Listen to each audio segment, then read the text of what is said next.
Yo, YouTube, what's up with your boy, Sports and Fitness Rants? I'm back, guys. Click that like button. Subscribe to my channel. What's up, y'all? Welcome back, guys. Welcome back.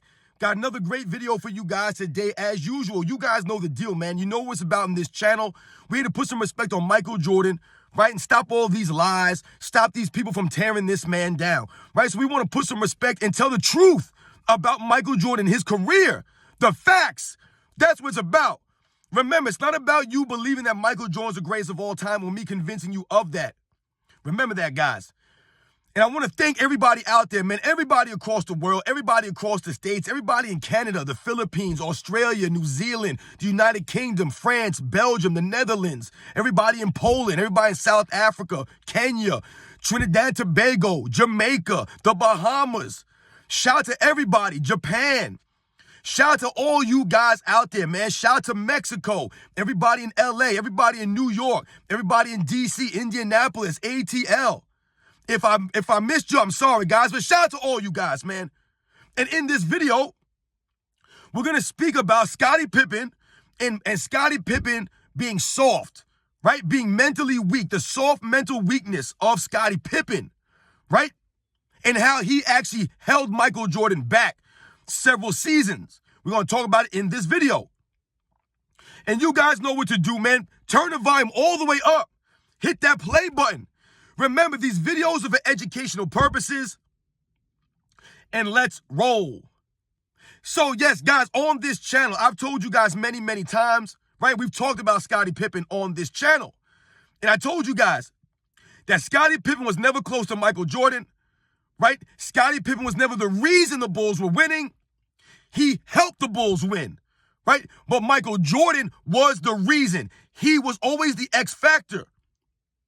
And I've told you guys in other videos about Michael Jordan being the big brother, right? For someone like a Scottie Pippen.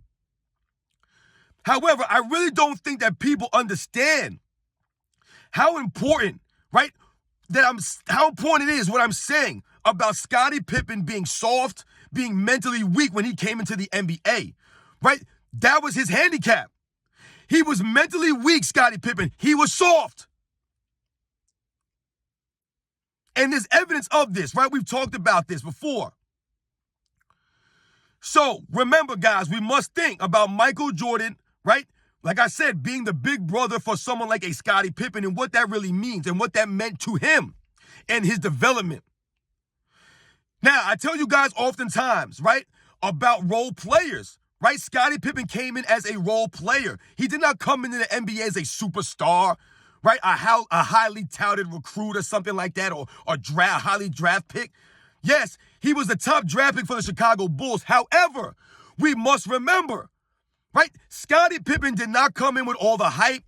He was not an already made product, because this is what a lot of people try to make it seem. They really try to make it seem that Scottie Pippen came into the NBA running. They really want you to believe this, right? Scottie Pippen came into the NBA like Michael Jordan did. They really believe that. That's what they think. Because why? Because over the last several years now, people have pumped up Scottie Pippen, right? Not to give props to Scottie Pippen, but to diminish Michael Jordan's greatness, right? And they try to pump up Scottie Pippen. So people really believe that Scottie Pippen was a rookie of the year. Scottie Pippen was on the all-rookie team. He came in averaging 20 points a game. All this stuff, man. And that couldn't be anything further from the truth. Scottie Pippen was not rookie of the year. That was Mark Jackson, right? We talked about that. Scottie Pippen was even on the all-rookie team as a rookie. Didn't he make the all-rookie team? Scottie Pippen, what he averages his rookie season, did he average 20 points a game or 15 points a game? No. But he averaged 5 points, 7 points, something like that. The man did not start a single game. Did not start. So not only was he not a rookie of the year, right, or a finished product like everyone's trying to make it seem, the man did not even start. Never started a single game for the Bulls his rookie season. Michael Jordan started all 82 games, right, for the Chicago Bulls, won rookie of the year, was on the all-NBA second team, was an all-star, 6th in MVP voting, led the NBA in total points, and led his team in all major statistics. That was Michael Jordan as a rookie. This the guy y'all comparing to him? You're comparing Scottie Pippen to that guy? Guy who didn't start a single game, did not make an all-star team, didn't make an all-rookie team, was not in the MVP voting.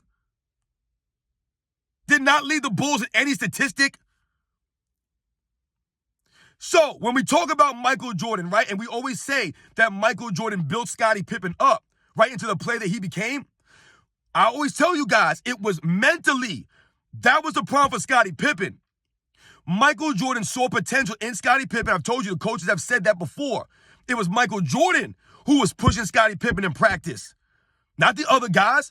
It was Michael Jordan because he saw something in Scottie Pippen, and he knew that if he could get the most out of Scottie Pippen, then it would help him. Once again, Michael Jordan helping his help, right? Help him. Something I've told you that other guys have not allowed them, their own teammates to do, right? They've never allowed their help to help them. Michael Jordan did that by pushing someone like a Scottie Pippen. Making Scottie Pippen mentally tough. Because when I say that Scottie Pippen's mental weakness and him being soft held back Michael Jordan's greatness, that's exactly true, guys. And what am I talking about here?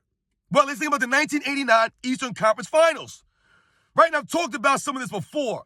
But in the 1989 Eastern Conference Finals, right, Michael Jordan was leading the Chicago Bulls on one of the great playoff runs of all time, right? Michael Jordan, the Bulls beat the Cleveland Cavaliers, right? The number 3 seeded Cleveland Cavaliers in the first round off the shot by Michael Jordan, right? Averaging 45 points a game in the series. Michael Jordan was sensational, leading that team, right? Not Scottie Pippen, right? None of these guys. It was Michael Jordan who went the shot at the end of the game. It was Michael Jordan that led them to a victory over the team that everyone was picking against them. Everybody was picking the Cavaliers to win. The Cavaliers were 6-0 against the Bulls in the regular season. They were one of the top defensive teams that year, one of the top teams. The Bulls beat that team in the first round, and then they beat the number 2 seeded New York Knicks, led by Patrick Ewing, a very solid team. The Bulls beat them. Michael Jordan in that series led the entire team in all major statistics. Points, rebounds, assists, and steals. Michael Jordan did it in that 89 semifinal against the Knicks.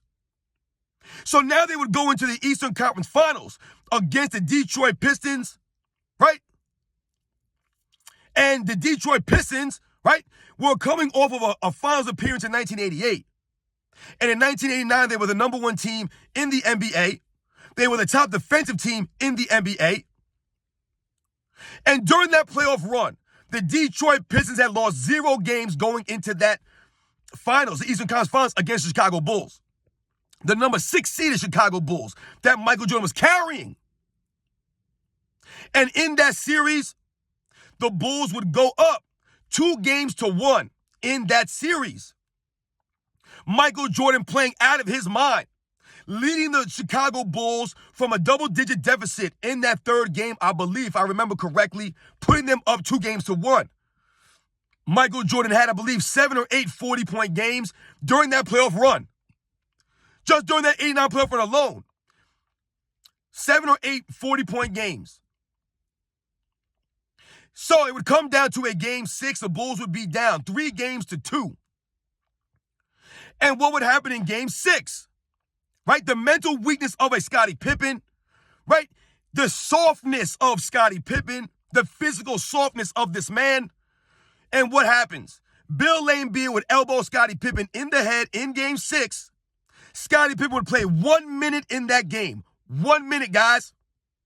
And he registered zeros all across the board. He played 1 minute, no rebounds, no assists, no points, no fouls, nothing. Elbow in the head, done for the game. The Bulls would lose that game. But I believe, I want to say 9 points maybe, right? So the game was close. But where was Scottie Pippen? He was not there because he took an elbow in the head. We get it. But once again, Scottie Pippen being soft, right? Being soft, not being able to be tough, letting Bill Laimbeer punk him like the Detroit Pistons would do. This would become a thing, right? This was not an isolated incident with a Scottie Pippen.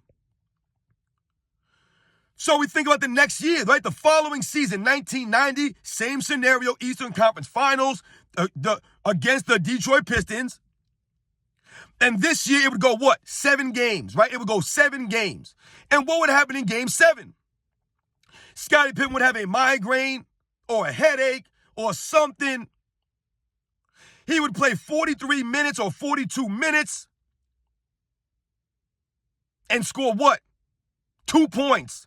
Go 1 of 10 from the field and not be there for Michael Jordan again because of the migraine. He had a headache. Have you ever heard of an NBA player, another NBA player in history, scoring 2 points, playing 42 minutes, having a migraine? Women have migraines. There's always an excuse for Scottie Pippen because he was mentally weak and he was soft. A lot of people were saying at that time that Scottie Pippen didn't really have a migraine, that he had a headache from dealing with the Detroit Pistons. He was mentally scared of them. He was shook, right? So he developed headaches from dealing with these guys.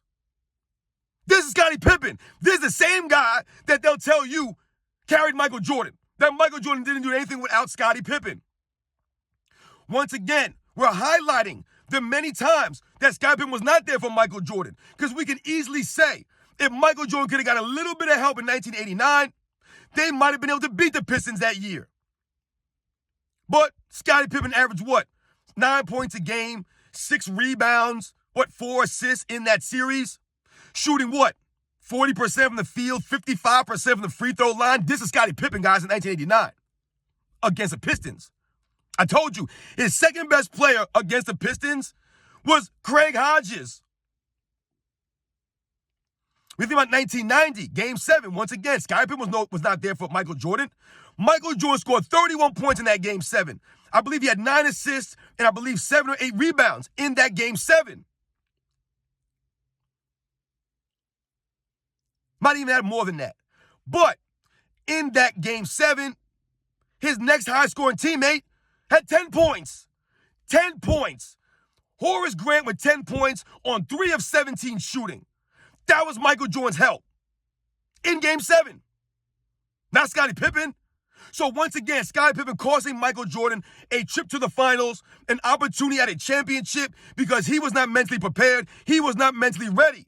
He was soft. So once again, these are the years we're talking about that Scottie Pippen had to develop, that Horace Grant had to develop. And it wasn't just the game, the overall game, right, of Scottie Pippen. It was a mental weakness of this man. He could not be there for Michael Jordan. So we always see images of Michael Jordan picking Scottie Pippen up off the deck.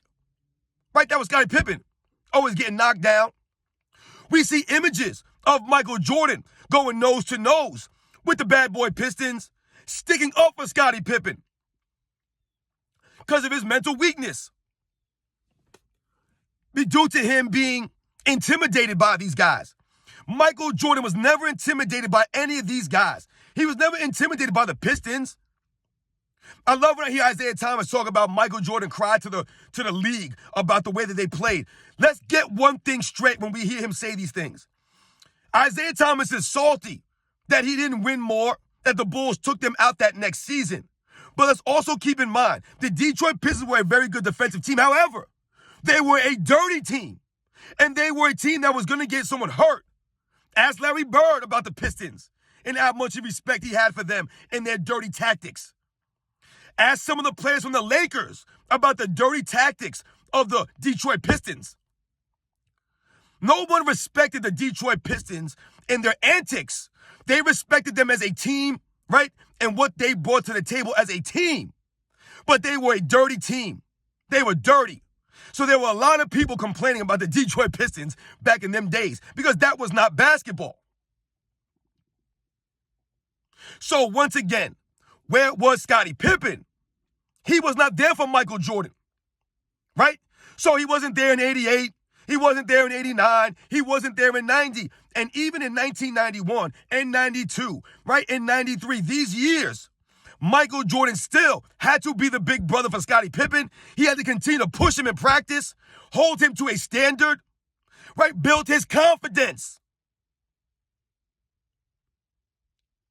Right? I told you guys about Craig Hodges telling that story about Scottie Pippen calling out Michael Jordan in practice and Michael Jordan proceeding to destroy him at will, scoring on him.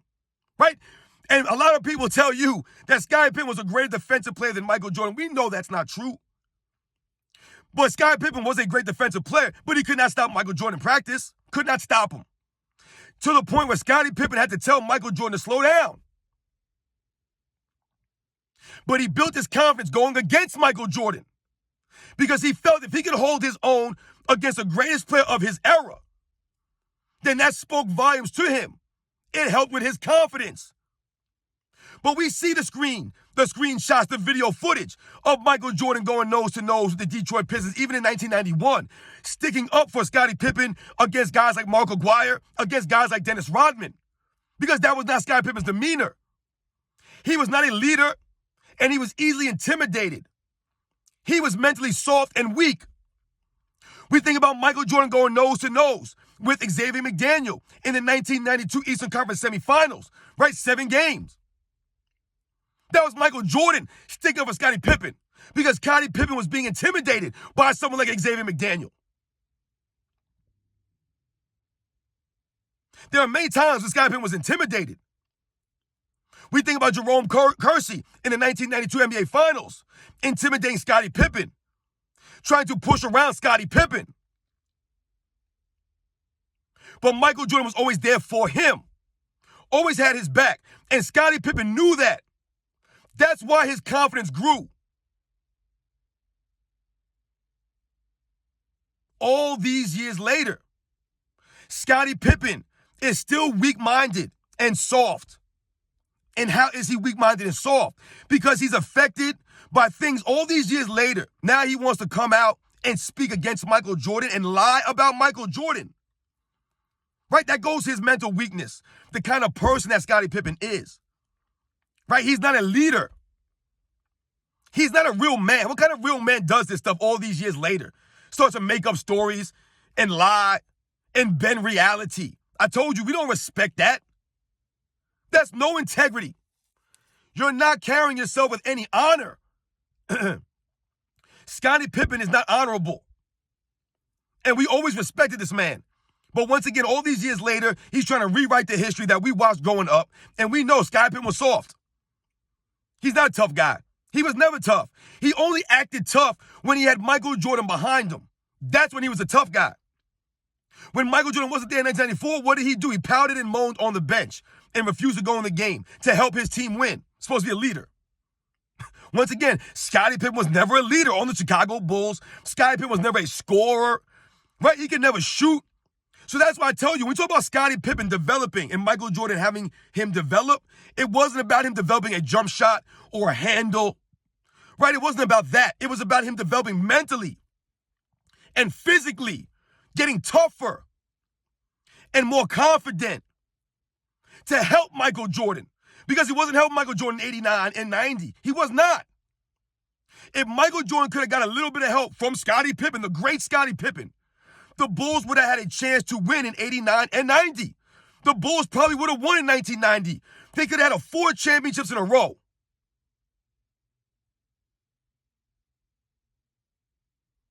They should have beat the Pistons in 1990. They should have. But Scottie Pippen wasn't there. Where was he? Averaging, 15 points a game or something like that? On 42% shooting. This is Scottie Pippen, right? Michael Jordan always doubling his output, right? Michael Jordan averaging 31 points a game in that series on 48% shooting. Scottie Pippen, man, was always soft. I'm so tired of people pumping this man up. Like, he came into the NBA ready. He was not that guy. And he's mentally weak for a long time. That's what Michael Jordan was waiting for these guys to develop mentally. You guys know the deal, man. Scottie Pippen, man, he was nowhere close to Michael Jordan. This was not 1A, 1B. And Scottie Pippen held Michael Jordan and the Bulls back from being more successful. That's what we have. That's the truth. It wasn't, where was Michael Jordan without Scottie Pippen? No. It's where was Scottie Pippen to help Michael Jordan early on in his career. He wasn't there because he was never that guy. It took years for Scottie Pippen to come mentally to help Michael Jordan. And then even after that, there were many instances where Scottie Pippen was not there for Michael Jordan, right? And I've talked about these in past videos. He was not there. Scottie Pippen was always a role player. He was one of the greatest role players in NBA's history, right? One of the greatest sidekicks ever. But he was never the main guy on the Bulls. He was never the reason they won. Why he never won a Finals MVP? The man had 6 opportunities to win a Finals MVP. Didn't sniff one. Not one. I keep telling you guys, if Scottie Pippen was that great, if he was that close to Michael Jordan, if he came into the NBA like that, Scottie Pippen would have at least gotten one Finals MVP, man. At least one of them. But he was never close because he was never close to Michael Jordan. He was never that guy. You guys know the deal, man. I'll catch you guys on the next one.